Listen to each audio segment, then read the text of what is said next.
Can you hear me now? Okay, better. So I'm Ron. I'm a marketing professor at the Wharton School. One of these credentials to Trump. So we apologize sometimes. And I do research on digital marketing. And what I'm going to talk about today is actually a theoretical talk that tries to explain why sometimes algorithms might cause filter bubbles, sometimes they might not. That's kind of the overall view. This is joint work with my advisor in my PhD. He's at Berkeley, and I'm in Philadelphia. So when Fernando invited me to this conference, he said, can you give maybe a slightly more kind of bigger picture of what the hell is research in marketing and what do you guys do and how is it related to media ecosystems?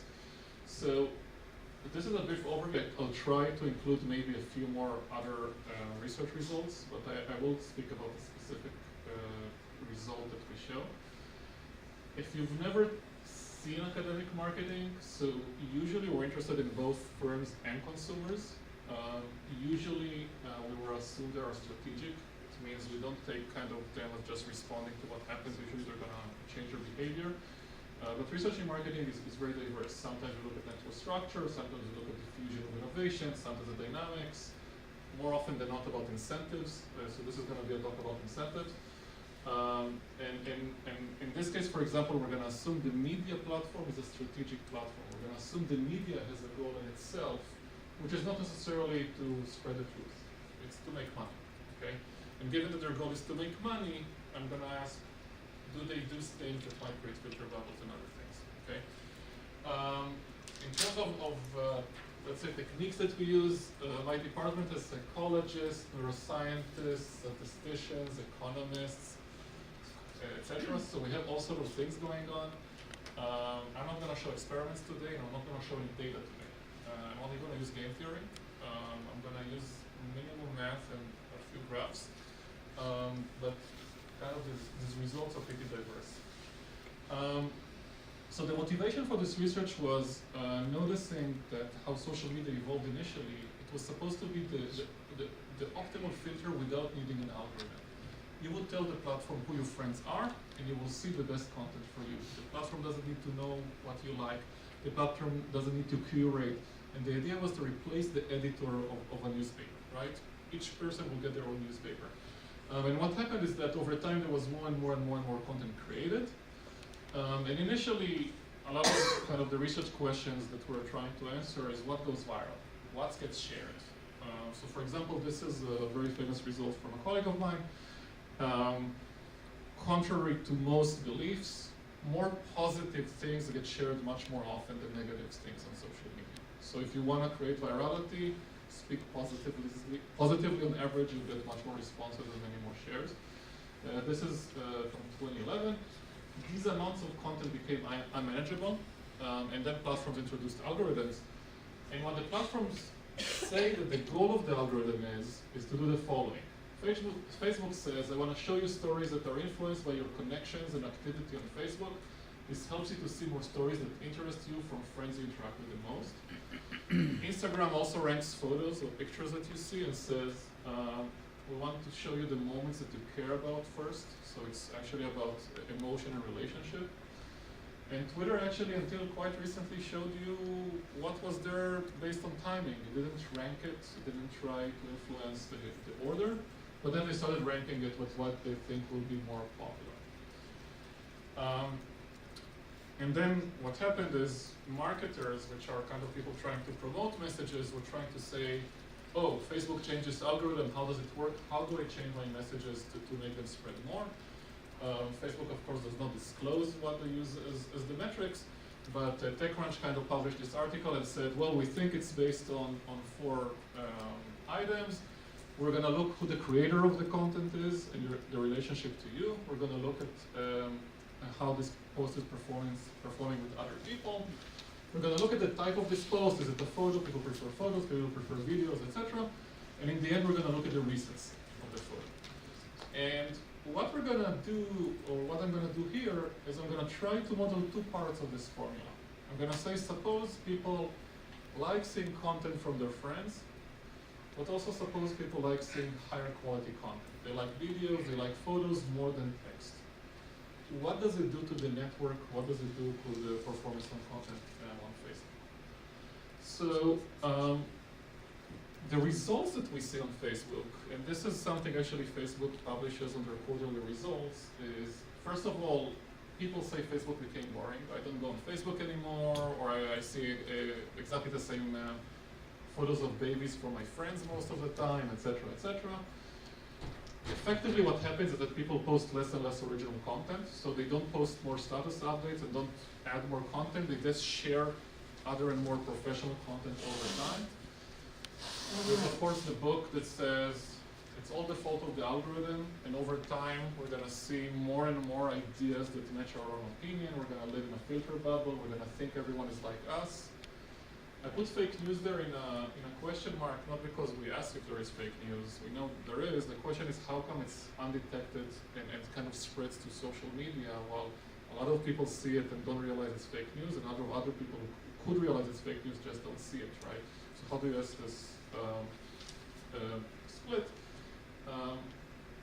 And over time, and this was until very recently, until maybe a month ago, Facebook was saying, we're going to emphasize professional news. We're going to emphasize professional video. We're going to give you priority if your content is of higher quality. It became such an issue, so this is of course a satirical article. It became such an issue that one guy woke up one day in California and saw an idea that didn't match his own ideas and didn't know what to do. Okay, and this is of course not a article, but it tells this idea of this guy got up, sued Facebook, and won this lawsuit, of course, because he didn't understand what to do with his new ideas he didn't see. So I'm going to ask three questions. I'm going to ask, when you take a network that didn't have an algorithm, and you put an algorithm on it, and I'll tell you what the algorithm does, what does it do to the network structure? So you as people, do you prefer to follow more people on Twitter if you know that Twitter is filtering content for you, or prefer to follow less people, or maybe you don't care? Okay, this is the first one. The second question is, if I'm a marketer, and I'm using the term very broadly, I'm someone who wants to spread messages through Twitter. Okay, in this case, it might be the president, it might be a company, it might be an organization. The fact that there's an algorithm, how does it change my content creation incentives? Do I create more content or less content? And do I create higher quality content or lower quality content? And we're going to ask what happens over time. And finally, we're going to ask, can we blame algorithms for filter bubbles? And under what conditions? Okay? And I hope you're getting from this question mark, the answer might be sometimes, because usually the answer with theory talks, but not always. So this game that I'm building, it's really again theoretical game, has three players, okay? And the type of players are people who are senders, they create content. So you can imagine there's some people who only create content. There's what we call receivers or readers, they only read content. And there's a platform. You can think of Facebook or you can think of Twitter. And what senders do is they generate content items. What receivers do is they follow some of these senders. They decide how many senders to follow. And if they follow a sender, they can get a content item from them and read it. Okay? Now, if the content item is good, they get what we call, or basically they get utility. The utility is going to be made of two parts. So this is the only math I have here. It's QJ minus DJ. It's basically what is the quality of the item. I like high quality items. Minus how far is the person from me socially. If it's my friend, I care more and I get more utility from the content from them. And if it's someone I don't really care about, or maybe it's a topic I don't really care about, I guess less utility from them. So there's this trade-off. I prefer higher quality, maybe higher production, maybe more entertaining content. But I also prefer it about topics I care more about or people I care more about than topics I don't really care about. What the senders want to do is they want to get a like or a share or some action from the receiver. But the receiver only gives them a like or a share if the utility is high enough. Only if I like the topic or the content enough, I share it with a friend or I do that. Is there a question or no? Okay. To give kind of an illustration, this is a famous photo. What is distance and what is quality? So you can think about distance as I might be located somewhere in the political spectrum, let's say I'm in the middle. Everything which is way more right in my opinions and way more left in my opinions is distant from me, is far. Everything which is close. But also you have different qualities of content, okay? And we assume that people prefer perhaps an ABC article, or maybe a New York Times article, or maybe a CNN article, compared maybe to a BuzzFeed or a Vox article, okay? So we're gonna assume people prefer quality and prefer lower distance. So what is a receiver has to do, right? The receiver basically can say, if there is a platform, I can choose how many people to connect to. If I connect to more friends, I will get more diverse content. But we're gonna assume that they connect first to their close friends and then they're gonna connect to farther friends and farther friends, which means the more I connect to people, I get more utility in some, but on average, the distance is gonna be farther and farther. I guess less and less and less opinions that match my own opinion, okay? So you can think about it, let's say I like dogs, so I will connect first to my friends who like dogs and post content about dogs, but over time I run out of these friends and I connect to people who like more and more cats and cats and cats. Once in a while I'll get maybe a funny cat video, but most of the time I'll get content about cats I don't really like, okay? So the trade-off, and this is what you see here, basically this is gonna be distance of an item. The height of an item is gonna be the quality. This line is literally distance, quality minus distance. So anything above the line gives me positive utility. Anything below the line gives me negative, so green and red. The farther I go, which means I connect to more and more people, I will get more and more red kind of on the edges there. What can an algorithm do? An algorithm can come and say, for example, I'm gonna take all of these reds and not gonna show them to you. I'm gonna pick all of the stuff you hate or you don't like and I'm gonna filter it out. So this type of algorithm, we're gonna call it the perfect algorithm. Knows exactly what you want and just doesn't show it to you. And if it's great, if it's a green item, you're gonna get a green item to read. I'm also gonna look at two other types of algorithm. The distance algorithm doesn't really know what I like, but it knows who I like, what topics I like. So they're gonna say, you might be connected there, but I'm gonna shorten the distance of things that you see, and over time you're gonna see more and more positive things. And the quality algorithm doesn't really know the distances, but it knows the average, the algorithm knows the average quality, and will say, I'm gonna show you only items above some quality. And I'm gonna compare these three algorithms. Now I built this complex model and explained kind of the details. What the hell is a filter bubble in this model, okay? So imagine that I as a receiver connected to the centers and I start seeing content. If on average the content is closer and closer to me after the algorithm is enforced, this is a filter bubble. So I put an algorithm, the distances get shorter, which means I see more content that matches my opinion. This is a filter bubble, this is an echo chamber. If the algorithm doesn't really change the distances, or even makes the distances farther than what I would have had without algorithm, I say there is no filter bubble, okay?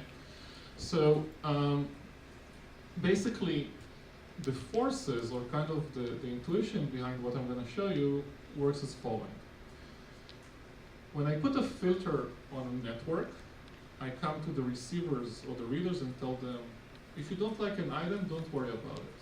I'm gonna make sure you don't get it. So you should feel more free to connect to more people. You should be more lenient and less harsh in who you connect to.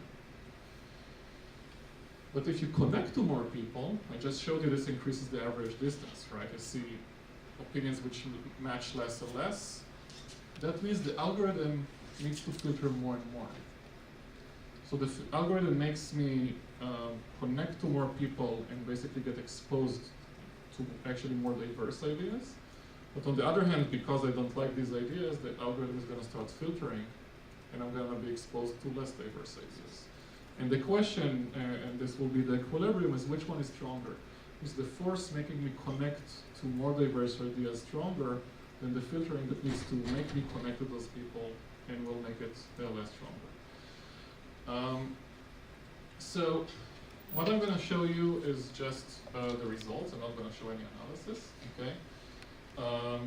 And these graphs work as following, okay? What you see here is to what share of the network did I connect? 0 means I didn't connect to anyone. 1 means I connected to everyone in the network. I don't really care who I connected. And what you see here is, call it C minus Q, is basically, here is going to be high quality of content, and here is going to be low quality of content. And in the blue, I have how much connectivity you have in the network with the quality algorithm that filters only on quality. In the orange, I have with the perfect algorithm. And in the green, I have the no algorithm. And what you will see here is that the orange is always the highest, which means if I give you perfect filtering, you would connect to more people on average. And this will increase, this is high quality, this is low quality. The higher quality I have in the network, the more connectivity I will get. Okay? And this is the first result. The second result is a result on quality. And the result on quality matches very similarly to the result on connectivity. It says as following. So now I have on the y-axis the quality in the network of content items.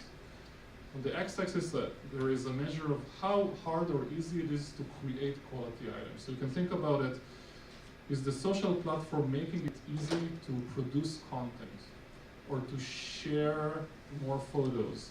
Or maybe they add a filter, like an image filter, to make it look nice. So here would be very easy to create high production quality items. Here would be hard to create high production quality items. And what you can see is that the easier it is to create items, to post content and create quality, the higher the quality in the network is. But the perfect algorithm will generally generate more quality than the quality algorithm that generates more quality than the no algorithm. And so far what I've shown you is kind of two separate results. So the perfect algorithm will generate more connectivity, and the perfect algorithm will also generate more quality. And now I'm going to ask what's going to happen with filter bubbles. So remember how I defined a filter bubble? I said I'm going to look at the average distance of content items you actually consume. So after you connected, some items are going to be filtered by the algorithm, and in the end there's going to be some average distance. If the distance is very far from you, this is not a bubble because I get diverse content. If it's very close to me, it is a bubble. What I have in this graph here is the average distance of the quality algorithm minus the average distance without an algorithm, and I have the average distance of the perfect algorithm minus the average distance without an algorithm. If this is negative, it means I get a filter bubble. If this is negative, it means I get a filter bubble. If it is a positive, it actually means I get an increase in distances, which means I get more diverse content. And what you see here, and this is a very similar graph to before, when I have very high quality content in the network, everyone connects to everyone, there's a lot of content ongoing, there's a lot of filtering ongoing, and I do get a filter bubble with the perfect algorithm. So the perfect algorithm will filter too much, the average distances will be shorter, which means I see more ideas closer to my opinions. And when the average quality is low, I do not get a filter bubble. And the other thing which is interesting is that the perfect algorithm will always generate more bubbles than the less perfect algorithm. So the platform here has a trade-off, and it has a problem, because Facebook historically said what we want to do, and they actually encouraged it. We want to encourage more professional content, more news articles, more things like that, because it increases the quality of content on the platform. But here we just show, theoretically in a model, that this creates a trade-off that makes it filter more, and as a result you will get a bubble. But if Facebook said we're not going to try to match exactly the same item to you, we're going to try maybe just to say, if it's low quality items, we're going to filter it for everyone. If it's high quality items, we're not going to filter it to everyone. You do not get a bubble, and you get similar diversity when you have low quality items. Okay? So just to summarize kind of this filter bubbling result, when the platform makes it easy to create high quality items, you will get high quality. When you get high quality content, you get a lot of connectivity. Because there's so much connectivity, you get a lot of filtering, and you get a bubble, which is the unintended consequence. But if you use a different algorithm, you will not get that much filtering, and you will not get a bubble. Another interesting thing we look at is what we call social welfare. So basically we say, suppose the platform is not only interested in what the readers think, what consumers think, but they also care about the profit of the sellers, of the advertisers. We sum them up, and we're trying to say, which algorithm is going to increase welfare?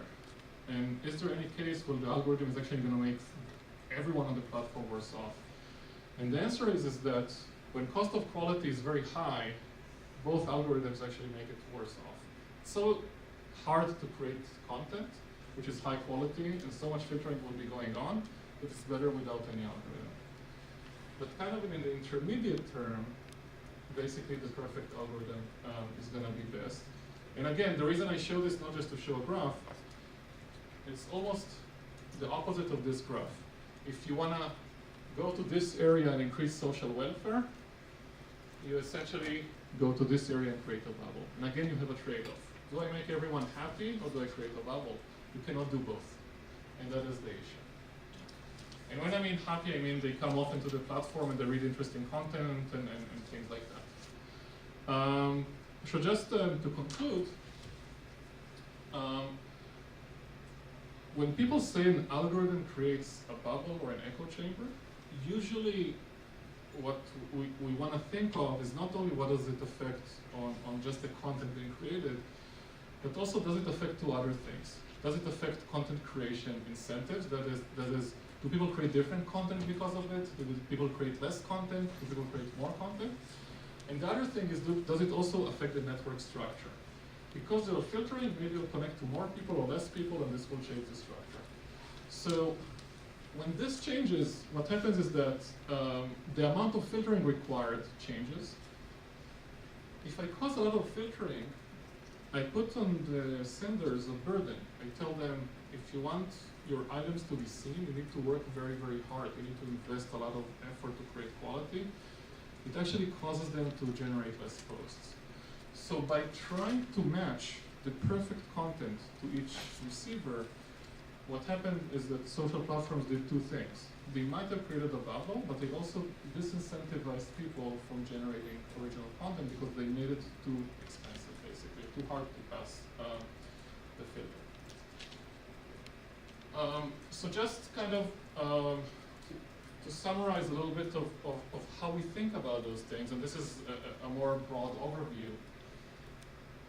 We wrote this paper before the election, and it's currently in the process of being published, but before the election, before Facebook changes, etc.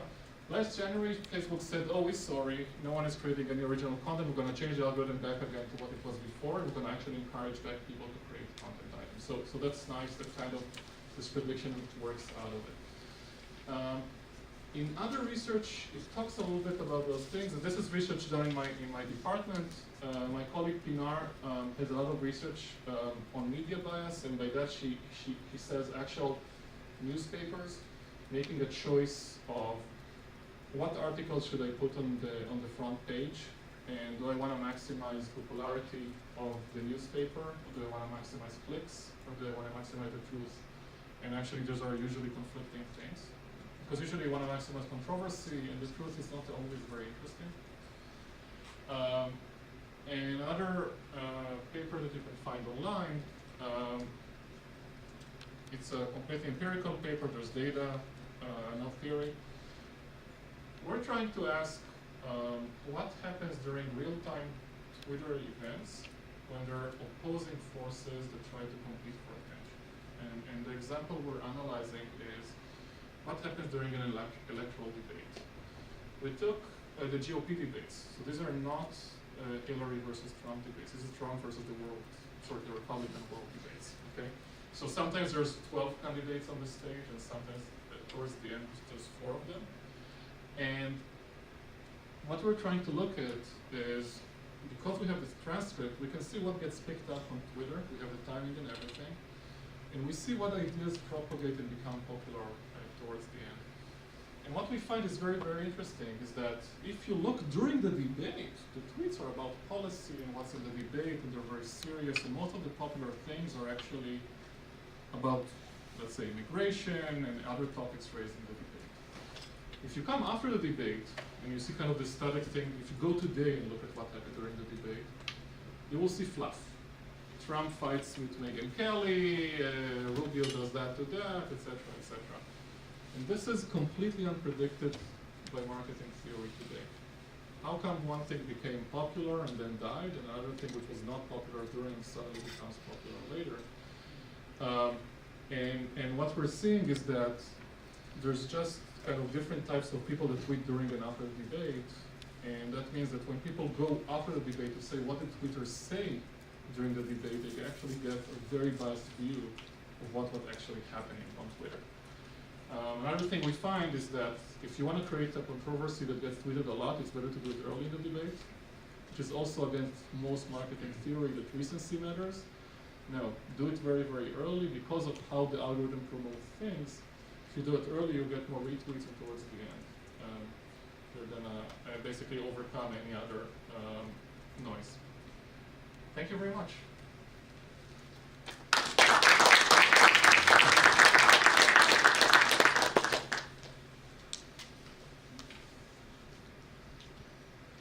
Any questions? We have time for Q&A. Yes. Hi, thanks for your talk. I've got a question regarding your filter bubble approach, which Yes. often is kind of like used A for like search results and B for recommendations of friends, pages, etc. So I was wondering in what way you would say the filter bubble is problematic on a platform where you as a user yourself create basically actively your bubble yourself, what would then probably be more like what you would call echo chamber, and like, well, like basically the filter bubble is mostly in the kind of like bubble that you create yourself. Yeah. So kind of our idea here was to ask, so there's, let's call it a difference between a filter bubble and an echo chamber.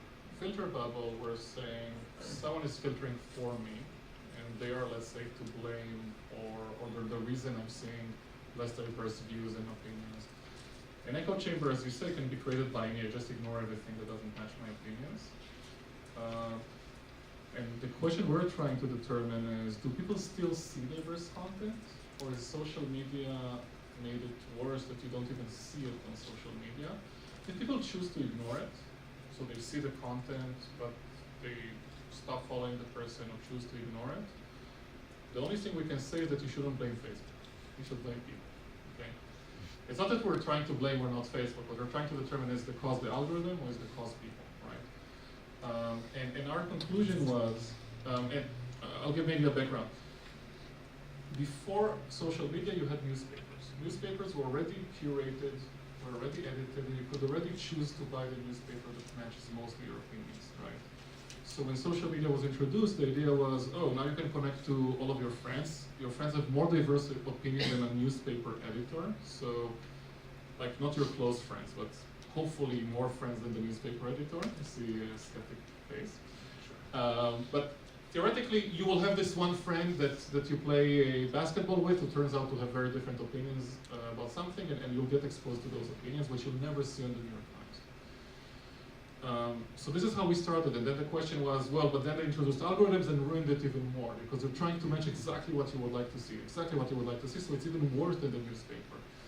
And we're trying to say, yeah, but if a newspaper does the filtering, it's not you're gonna say, I'm gonna buy more newspaper to get more informed. You buy the New York Times and that's it. Here you can connect to more or less people. You're saying the content becomes too boring, they'll just connect to more people. So our view is if people see it in their feeds or in what they follow and ignore it, this is their choice. And I don't think there's nothing almost you can do about it except to educate them why more diverse opinions are better. if an algorithm chooses them to see less diverse content, then this is an active choice of the platform. And that policy needs to be explored, understood, is it good, is it bad, should it be regulated, and things like that. So this is kind of the difference that we see. Yes? Thanks in general, I really enjoyed the talk, but you're mostly you're defining sort of utility for the network as number of connectivities. No, so we're defining utility to the network as the sum of utilities of the readers. When the consumers are happy, the network is happy, and we're thinking basically, when consumers are happy and come all to the network, we can show more ads. So this is the assumption we made. You know, the way it was presented, it sort of came across that if I connect to more people, that is good for the network provider's perspective. So because I went over it very, very quickly. So what we're saying, I should have said it more slowly. What readers are interested in is just seeing more and more positive utility items. Okay, so they don't care how many people they connect to; they just care about how much good content they see. What networks care about is not your connectivity; is the sum of happiness of consumers is. Then the connectivity is actually an outcome. Okay, it's not going into any balance sheet or metric. That's sort of what I was worrying about. So yeah, it's not based. If of course, if we assume the networks start to increase connectivity, we would get the increased connectivity. What we were assuming is that they try to make you happy, and as a result, they increase connectivity. Although, and I suppose there may be a distinction without a difference, you know, in the networks I'm familiar with, making you happy is a side effect, they just want to make you use it. And, you know, in some ways that making you happy is the lever that they choose to do that, but if you have an outrage machine or something like that, you know, that makes you happy in a different sort of way. This is an assumption we make that if you're unhappy with the content you get, you just go to a different platform. Although you might say, maybe I want to see more controversial content, and this makes me come. So that, Yeah. Thank you very much, guys.